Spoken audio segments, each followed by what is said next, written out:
आम्हाला इन्क्वायरी नकोय, आम्हाला ऍक्शन पाहिजे, ऍक्शन. या संदर्भात जी माहिती आज दिली गेलेली आहे, आज संध्याकाळी कामकाज संपण्यापूर्वी संपूर्ण माहिती आणि निवेदन शासनाने करावं.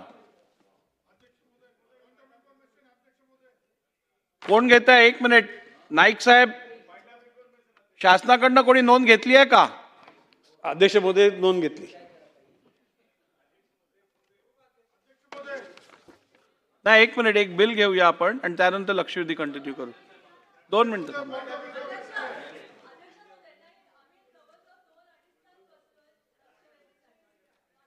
कधी पूर्ण करा आणि मग बिल एक महत्वाचं बिल आहे. अध्यक्ष महोदय, असं नाही ना. करूया आपण, करूया. बसा. आउट ऑफ टर्न तुम्हाला किती दिलाय ते मोजायला लागेल ना मला. महिलांसंदर्भातच बिल येत आहे बघा.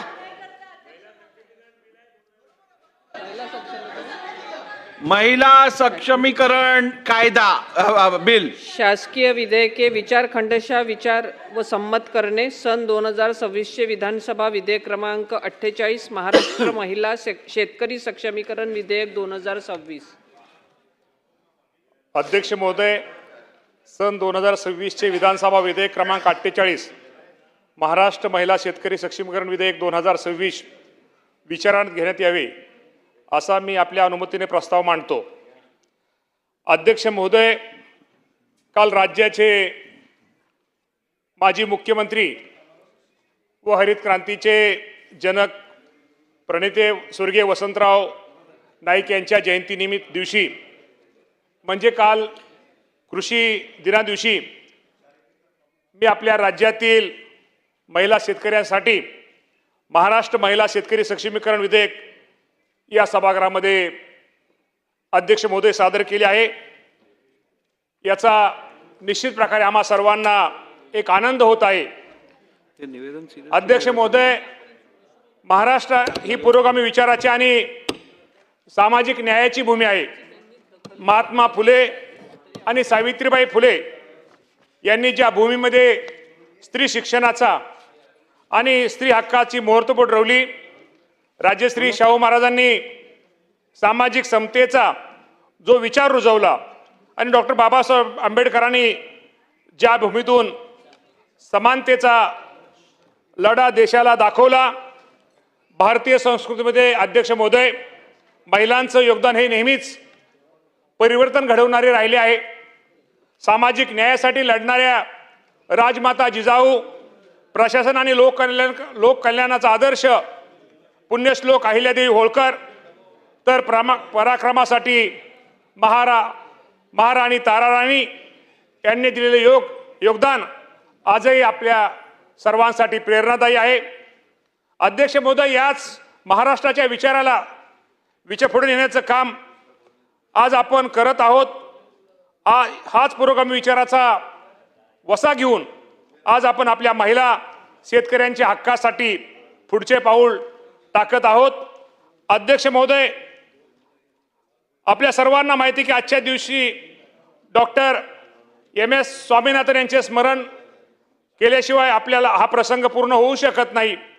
भारताला अन्नधान्याच्या बाबतीमध्ये स्वावलंबी बनवणाऱ्या हरित क्रांतीचे ते जनक होते, पण त्यांचे विचार केवळ उत्पादन वाढवण्यापुरते मर्यादित नव्हते. शेतकरी हा शेतीचा केंद्रस्थानी असला पाहिजे आणि त्या शेतकऱ्यामध्ये महिलांचं स्थान हे तितकंच महत्त्वाचं आहे. हा विचार त्यांनी सातत्याने मांडला. शाश्वत आणि सर्वसमावेश शेतीचे स्वप्न त्यांनी पाहिले. त्यांच्या स्वप्नाला पुढे नेण्याचं काम आज आपण या विधेयकाच्या माध्यमातून निश्चित प्रकारे करणार आहोत. अध्यक्ष महोदय, अत्यंत अभिमानाने आज आपल्या सर्वांना सांगतो की आपला देश हा कृषीप्रधान देश आहे. पण आज आपण आपल्या कृषी व्यवस्थेकडे पाहिलं तर एक विदारक सत्य आपल्या समोर येतं. या कृषीप्रधान देशामध्ये आणि आपल्या प्रगत महाराष्ट्रामध्ये माझ्या शेतकरी माऊलीची आजवरची अवस्था काय होती. शेतामध्ये पेरणीपासून ते कापणीपर्यंत आणि कोळपणीपासून ते मळणीपर्यंत पुरुषाच्या खांद्याला खांदा लावून किंबहुना त्यांच्यापेक्षा जास्त वेळ आपली ग्रामीण भागातील महिला ही शेतामध्ये राबत असते. जनावरांचे शेण काढण्यापासून दुधाचा व्यवसाय सांभाळण्यापासून ती अनेक शेतातली कामं ती माझी माय माऊली अध्यक्ष महोदय करत असते. पण जेव्हा सरकारी लाभाची अनुदानाची किंवा योजनेची वेळ येते तेव्हा कागदावरती कोण असते दुर्दैवाने ती कागदावर ती शेतकरी नसते, ती केवळ शेतमजूर ठरवली जाते का? या कारण कृषी योजनेचा लाभ मिळण्यासाठी जमिनीची मालकी असणे हे पूर्वअट असते आणि आपल्या समाजामध्ये महिलांच्या नावावर सातबारा असण्याचे प्रमाण हे अत्यंत नगण्य आहे. अध्यक्ष महोदय, आपल्याला माहिती आहे की जमिनीच्या मालकी सहसा पुरुषाच्या नावावर असते. जमिनीवर नाव नसल्यामुळे ती बँकेमध्ये कर्ज मागायला जाऊ शकत नाही, तिला कोणत्याही सरकारच्या अनुदानाचा लाभ मिळत नाही किंवा विम्याचे संरक्षण मिळत नाही. केवळ जमीन नावावर नाही म्हणून वर्षानुवर्षे शेतीत राबणाऱ्या त्या माझ्या माय माऊलीला आजपर्यंत आपल्या व्यवस्थेने कधीही शेतकरी मानलेले नाही. त्यांना योजना, पतकर्ज, बाजारपेठ मिळण्यामध्ये उपेक्षाची वागणूक ही मिळालेली. महिलांच्या या छुप्या श्रमाला एक कायदेशीर ओळख मिळवून देणे ती काळाची गरज होती. त्यामुळे या महिला विधेयक शेतकरी महिला विधेयक मांडताना या राज्याचे मुख्यमंत्री देवेंद्र फडणवीस साहेब, उपमुख्यमंत्री एकनाथ शिंदे साहेब, उपमुख्यमंत्री सुनेत्रावहिनी पवार या सर्वांनी निश्चित प्रकारे यांच्या मार्गदर्शनाखाली सादर हे विधेयकाला निश्चित प्रकारे या विधेयकाच्या माध्यमातून माझ्या या शेतकरी महिलांची ती गरज पूर्ण केली जाणार आहे. आज अध्यक्ष महोदय, आपल्याला माहिती आहे की संयुक्त राष्ट्रांनी हे वर्ष आंतरराष्ट्रीय महिला शेतकरी वर्ष म्हणून घोषित केलेले आहे. संपूर्ण जगभरामध्ये महिला शेतकऱ्यांच्या योगदानाचा गौरव होत असताना अगदी त्याच वेळी आपले राज्य केवळ घोषणा करत नाही तर कायदा करून दाखवत आहे. ही बाब महाराष्ट्रासाठी अध्यक्ष महोदय एक अभिमानाची गोष्ट आहे. अध्यक्ष महोदय, या विधेयकाच्या सर्वात मोठं वैशिष्ट्य म्हणजे यामध्ये शेती संकल्पनेची व्याख्या ही अतिशय व्यापक आणि सर्व समावेश करण्यात आलेले. पीक उत्पादनासोबतच पशुपालन, कुक्कुटपालन, दूध व्यवसाय, मासेपालन, मधमाशी पालन, वनोपज संकलन, उदाहरणार्थ तेंदूपत्ता, डिंकोळा करणे इत्यादी अशा सर्व उपयोगी साधनाचा यात समावेश करण्यात आला आहे. यामुळे जमीन नसतानाही परंतु शेतीशी निगडीत कोणत्याही कामात गुंतलेल्या महिला शेतकरी म्हणून या ह्याच्यातून एक मान्यता मिळणार आहे. अध्यक्ष महोदय, या विधेयकामध्ये केलेल्या महिला शेतकऱ्यांची व्याख्या ही ग्रामीण वास्तवाशी सुसंगत असून शेती क्षेत्रातील महिलांच्या प्रत्यक्ष योगदानाला न्याय देणारी आहे. अध्यक्ष महोदय, ह्याच्यामध्ये या मान्यतेचं स्वरूप म्हणजे महिला शेतकरी ओळखपत्र हे यातनं आपण महिलांना देणार आहोत. आणि हे ओळखपत्र मिळाल्यानंतर महिलेला कृषीविषयक अर्थसहाय्य, बियाणे, खते इत्यादी निविष्ठांचे वाटप, विविध शासकीय योजनेचा लाभ, कृषी कर्ज पुरवठा आणि बाजारपेठेमध्ये थेट प्रवेश मिळणार आहे.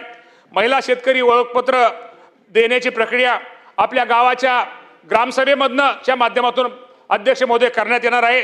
तसेच यामध्ये तालुका कृषी अधिकारी दर्जाचा अधिकाऱ्याकडे अपील करण्याची सुविधा देखील आपण यामध्ये दिलेली आहे. महिलांना अध्यक्ष महोदय, जिल्हा आणि तालुका पातळीवर महिला शेतकरी अधिकाऱ्यांची नियुक्ती करणे आणि महिला शेतकरी सक्षमीकरण करण्यासाठी स्वतंत्र निधीची पण तरतूद या विधेयकामध्ये अध्यक्ष महोदय करण्यात आली आहे. सदर विधेयकात एकल महिला शेतकऱ्यांसाठी विशेष सहायता कार्यक्रम, कौशल्य विकास याबाबतची तरतूद करण्यात आली.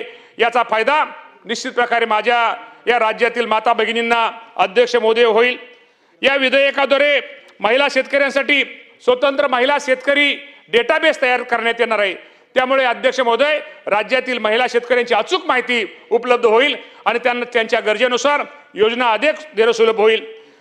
अध्यक्ष महोदय, विधेयकाच्या अंमलबजावणी करण्यासाठी आपल्याला माहिती आहे की अध्यक्ष महोदय, माननीय मुख्यमंत्री यांच्या अध्यक्षतेखाली महिला शेतकरी सक्षमीकरण परिषद, मुख्य सचिव यांच्या अध्यक्षतेखाली राज्य संनियंत्रण समिती व कृषी सचिव यांच्या अध्यक्षतेखाली महिला शेतकरी सक्षमीकरण कक्ष यासारखी स्वतंत्र व्यवस्था यामध्ये निर्माण करण्यात आलेली आहे.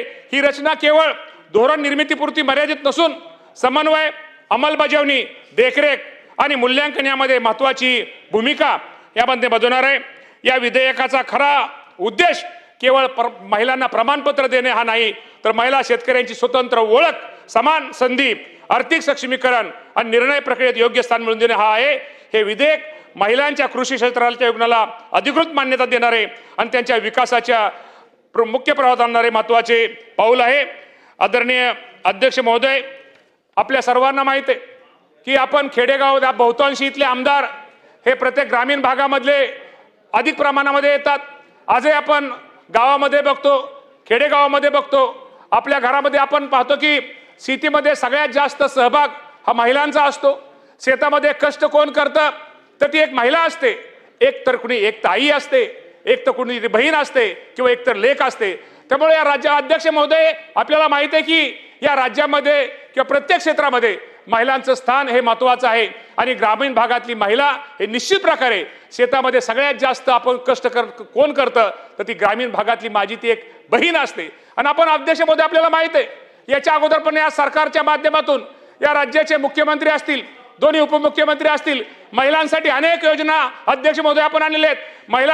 महिला स्वतःच्या पायावरती उभा राहावेत, महिलांना स्वतःचे निर्णय स्वतः घेता यावेत यासाठी अनेक निर्णय घेतलेले आहेत. आणि राज्यामध्ये महिलांसाठी अनेक काही आपण योजना या राज्यामध्ये राज्याच्या मुख्यमंत्र्यांनी आणलेल्या आहे. आणि अध्यक्ष महोदय हे आपल्याला माहित आहे की एखाद्या घरी एखाद्या महिलेच्या हातामध्ये त्याच्या घरच्या संसाराची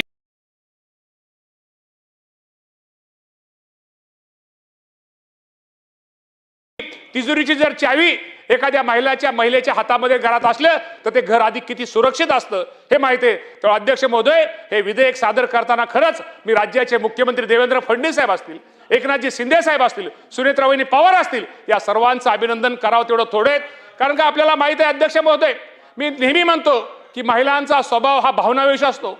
महिला शेवटी महिलामध्ये ती लेक असेल, ती बहीण असेल, ती आई असेल. आजही आपण सगळेजण इथं आपण प्रत्येक जण राजकीय क्षेत्रामध्ये काम करतो, विविध ठिकाणी काम करतो. आजही मी तुम्हाला प्रामाणिकपणे सांगतो या राज्यामध्ये महिलांचं स्थान प्रत्येक क्षेत्रामध्ये खूप मोठं आहे. त्यामुळे या महिलांचा सन्मान करणं, या महिलांना एक पाठिंबा देणं, यांना एक स्वतंत्र ओळख करून देणं हे शेवटी आपल्या सरकारचं कर्तव्य आहे, त्याप्रमाणे करतोय. आज तुम्हाला माहिती आहे की आपल्याला माहिती आहे की लाडकी बहीण योजना असेल किंवा बाकीच्या इतर योजना असतील की महिलांसाठी आपण अनेक योजना या राज्य सरकारच्या माध्यमातून आपण सगळेजण अध्यक्ष महोदय राबवत असतो. आणि निश्चित प्रकारे आज महिला या राज्यामध्ये खूप चांगलं काम या महिलांचं चाललेलं आहे. अध्यक्ष महोदय मी मुद्दाहून महिलांची एक ओळख करून देतो, एक वेगळं उदाहरण देतो. अध्यक्ष महोदय आज आपण महिला कशी असते, बहीण कशी असते, आई कशी असते, लेक कशी असते. आज तुम्हाला मी सांगतो एखाद्या आपण दवाखान्यामध्ये एखाद्या घरचा पेशंट असला, कुटुंबामध्ये असला आणि आपण सहज जर भेटा एखाद्या दवाखान्यामध्ये अध्यक्ष महोदय गेला, आयसीयू सेंटरच्या बाहेर एखादा तो हॉल असतो, पेशंटला रुग्णांच्या नातेवाईकाचा हॉल असतो, त्यामध्ये अध्यक्ष महोदय कुणाचं प्रमाण जास्त असतो?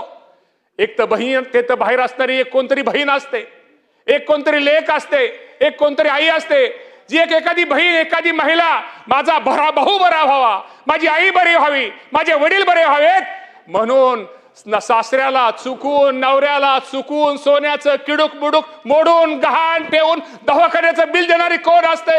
अध्यक्ष महोदय ती एक बहीण असते, ती एक आमची महिला असते. त्यामुळे ह्या बहिणीचं, आईचं, लेकीचं प्रेम अध्यक्ष महोदय वेगळं असतं. त्यामुळे ह्या महिलांना, आईला, बहिणीला, लेकीला आज आपण एक दर्जा हा वेगळा दिला पाहिजे. त्यामुळे किती आपण की म्हणा शेवटी पाटील साहेब आपण घरामध्ये मी मुद्दाहून तुमचं, कारण तुम्ही जरा आमच्या कृषी विभागाशी जास्त असता पण तुम्ही नेमकं समोर दिसता, त्यामुळे म्हणताल माझंच काय.